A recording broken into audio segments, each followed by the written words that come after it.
नमस्कार दोस्तों, आपका स्वागत है माय यूट्यूब चैनल बालाजी में। शुरू करते हैं प्राचीन भारत। आरो यारो या अदर एग्जाम यूपी के सभी के लिए महत्वपूर्ण है ये वीडियो। शुरू करते हैं। पुरातात्विक स्रोत। प्राचीन भारत के इतिहास के अध्ययन के लिए पुरातात्विक स्रोत सबसे अधिक प्रामाणिक माने जाते हैं। इसके अंतर्गत खुदाई से निकली सामग्री, सिक्के, अभिलेख, भवन, मूर्ति, चित्रकला आदि आते हैं। पुरातात्विक उत्खनन दो प्रकार से होता है: क्षैतिज एवं ऊर्ध्वाधर। क्षैतिज उत्खनन से किसी सभ्यता के संपूर्ण स्वरूप के बारे में जानकारी प्राप्त होती है, जबकि ऊर्ध्वाधर उत्खनन से किसी संस्कृति का काल मापन किया जाता है। नेक्स्ट है, उत्खनन से प्राप्त हुई वस्तु का आयु ज्ञात करने के लिए रेडियो कार्बन डेटिंग तकनीकी का प्रयोग किया जाता है। सिक्के। सिक्कों के अध्ययन को मुद्रा शास्त्र कहा जाता है। भारत के प्रारंभिक सिक्कों को आहत सिक्के, पंचमार्क सिक्के, दो नामों से भी कहा जाता था। इन सिक्कों व मुद्राओं पर कोई लेख नहीं होता था, केवल उन पर विभिन्न आकृतियां, मछली, हाथी, पेड़ आदि विद्यमान होती थी।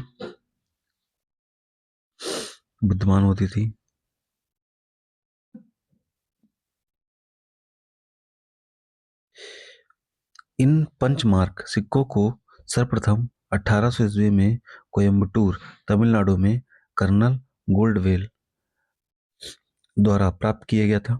भारत में सर्वप्रथम तिथि युक्त या लेख युक्त सिक्के हिंद यवन शासकों द्वारा जारी किए गए थे। प्रारंभिक सिक्कों में तकनीकों का प्रयोग नहीं किया जाता था। बाद में राजाओं या जारीकर्ता के नाम, गिल्ड, व्यापारी, देवताओं या तिथियों का उल्लेख सिक्कों पर किया जाने लगा था। ये सिक्के कालानुक्रम के साथ धार्मिक, संस्कृति और आर्थिक इतिहास के निर्माण में सहायक हैं। नेक्स्ट है, स्थानीय और सीमा पार लेन देन में इन सिक्कों का प्रयोग हमें विभिन्न शासक, राजवंशों और उनके शासन की सीमा के बारे में जानकारी प्रदान करते हैं। सिक्कों में प्रयुक्त धातु और सिक्कों की संख्या एक राज्य में व्यापार, वाणिज्य और वित्त की स्थिति की ओर इंगित करती है।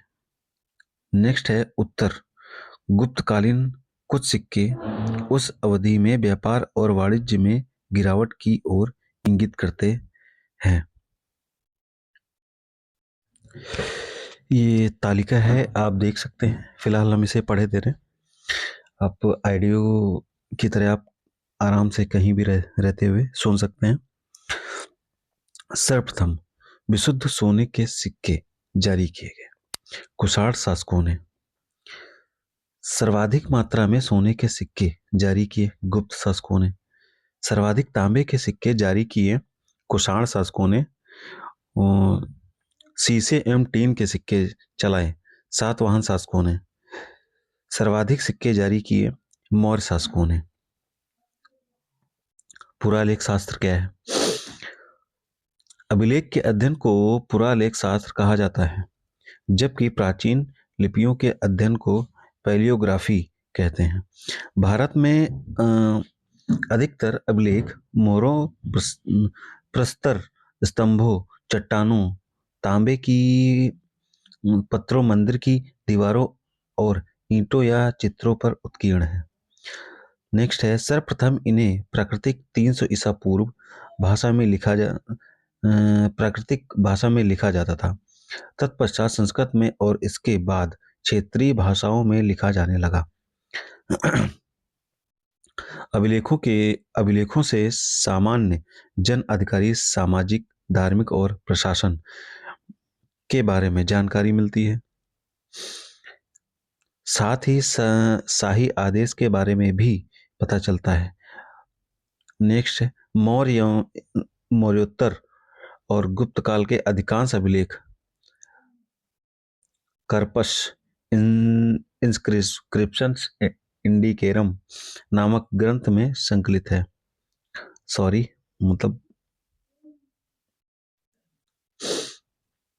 सबसे अधिक अभिलेख मैसूर संग्रहालय में संग्रहित हैं।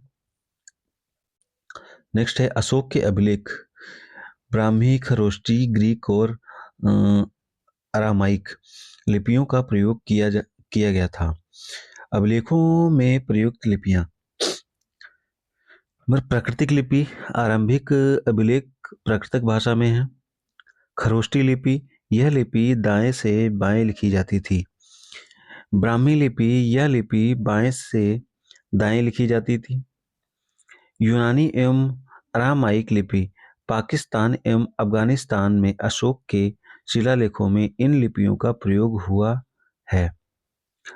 1837 ईस्वी में जेम्स प्रिंसेप ने इस शिलालेखों की ब्राह्मी लिपि को सर्वप्रथम पढ़ा। कुछ अभिलेखों से दान, भूमि, अनुदान और राजाओं तथा विजेताओं समुद्रगुप्त और पुलकेशन द्वितीय आदि की उपाधियों की जानकारी प्राप्त होती है। सर्वाधिक प्राचीन 1400 बीसी अभिलेख मध्य एशिया के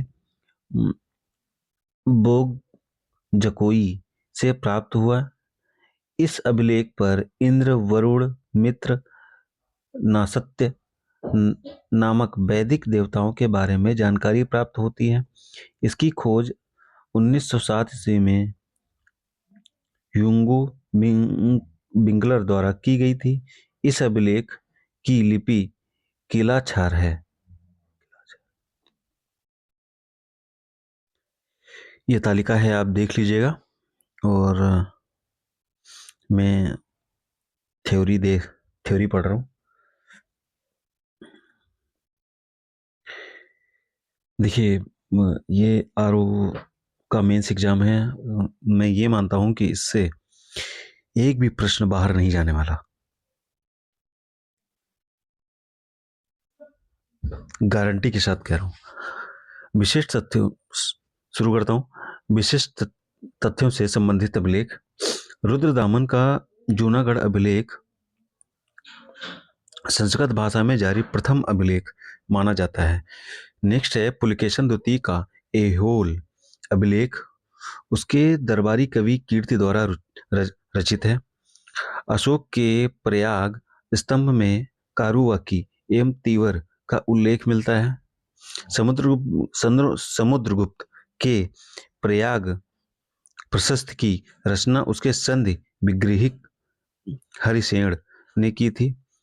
भानुगुप्त के एरण अभिलेख में सर्वप्रथम सती प्रथा गोपराज नामक सैनिक की पत्नी का लिखित साक्ष्य प्राप्त होता है। नेक्स्ट है चंद्रगुप्त द्वितीय के उदयगिरी गुहा लेख के अनुसार उसका उद्देश्य संपूर्ण पृथ्वी को जीतना था। तुमुन अभिलेख में कुमारगुप्त प्रथम को शरतकालीन सूर्य की तरह बताया गया है। नेक्स्ट है स्कंदगुप्त के भीतर अभिलेख में हुड़ों के आक्रमण का उल्लेख मिलता है। नेक्स्ट है मंदसौर अभिलेख में यशोधर्मन को जननेंद्र कहा गया है। नेक्स्ट है चंद्रगुप्त द्वितीय के विजयों का वर्णन मेहर वैली लौह स्तंभ लेख में मिलता है। थैंक यू दोस्तों। अब नेक्स्ट क्लास आपको कल मिलेगी। Thank you so much.